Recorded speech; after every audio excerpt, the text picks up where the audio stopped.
आज पावसाचं वातावरण झाले बघा बघा शेतकऱ्याची कशी लगबग चालू असते. तर पावसाचं वातावरण झाल्यामुळं आता हा जो कांदा इथं थोडासा वाळायला सुकायला ठेवलेला होता, तर तो आता भरून न्यायचं काम चालू केले. कारण कधी पाऊस येईल सांगता येत नाही. पण ढगाळ वातावरण झाले, तर आतमध्ये नेऊन आता कट करायचं ठरवलं आहे आम्ही. कारण इथं जर असाच ठेवला आणि जर पाऊस आला तर सगळ्या कांद्याचं वाटोळं होऊन जाईल.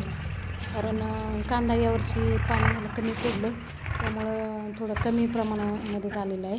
त्याला काही एवढा उतार आलाच नाही. तर तेवढा का होईना पण हाती लागावा हा उद्देश आहे. म्हणून आता हे पटपट पटपट सगळं भरून आतमध्ये न्यायचं आहे निवाऱ्याला. आणि मग तिथं हे सगळे त्याचे बुडके पात कट करायची आणि पसरून ठेवायचं आहे. कारण वातावरण तसं झालेलं आहे. मागच्या वेळेस पण 10%च पाऊस सांगितला होता आणि बऱ्यापैकी पाऊस आला. त्याच्यामुळं मग भरपूर नुकसान झालं. बाजरी वगैरे बाहेर होती ती भिजली. तर म्हटलं नको आता तसं व्हायला नको, कारण कांद्याला थोडं जरी पाणी लागलं तरी कांदा पूर्ण वाटोळं होतो मग. आणि पुन्हा कांदाच राहायचा नाही म्हटलं वापरायला. तर आता ही दुपारपासून मी कांदा भरायला सुरुवात केलेली आहे. सगळा भरायचा आणि आत न्यायचा आहे. तर ह्या कांद्यालासुद्धा मी अजिबात कसलंच रासायनिक खत वापरलेलं नाही. तर मी गाईची शेण टाकलेलं आहे ह्याला. सेंद्रिय खताचाच वापर केला आहे मी पूर्णपणे.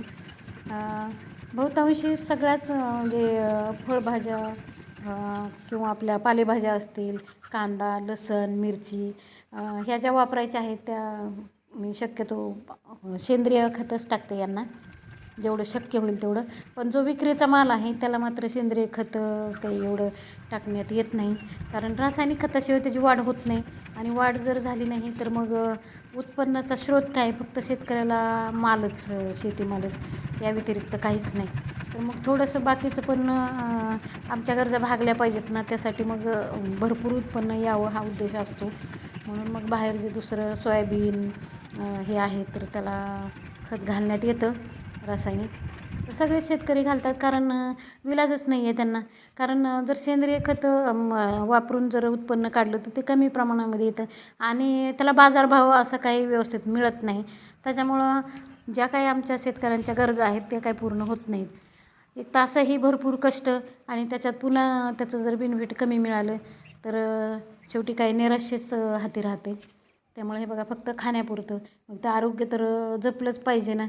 मग आरोग्यासाठी भाजीपाला म्हणजे आपलं धान्य वगैरे हे थोडंफार प्रमाणामध्ये का होईना सेंद्रिय पद्धतीने मी पिकवण्याचा प्रयत्न करते.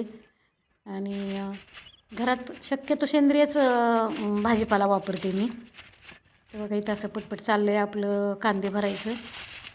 कारण पाऊस कधी पडेल इतका आभाळ गच्च भरलेले तर सांगताच येत नाही बघा. आणि आता काही बायका वगैरे सापडत नाही आहेत. अद्रकी वगैरे हे ते काढायचं चालू आहे. दुसरीकडे तर बायका मिळणंसुद्धा कठीण झाले. त्याच्यामुळे मी एकटीच करते हे. आता ही पोते असे मी भरून ठेवणार आहे आणि त्यांना सांगणार आहे हे काही जे गच्च भरलेत ते पोते आणायला. तर बघा इथे घरात आणून काही पोते टाकलेत आणि असं कटई करायचं काम चालू आहे माझं. तर बघा हे आपला कांदा फार काही पोचला नाही, छान आहे, ठीक आहे, ओके. व्हिडिओ पूर्ण बघितल्याबद्दल धन्यवाद.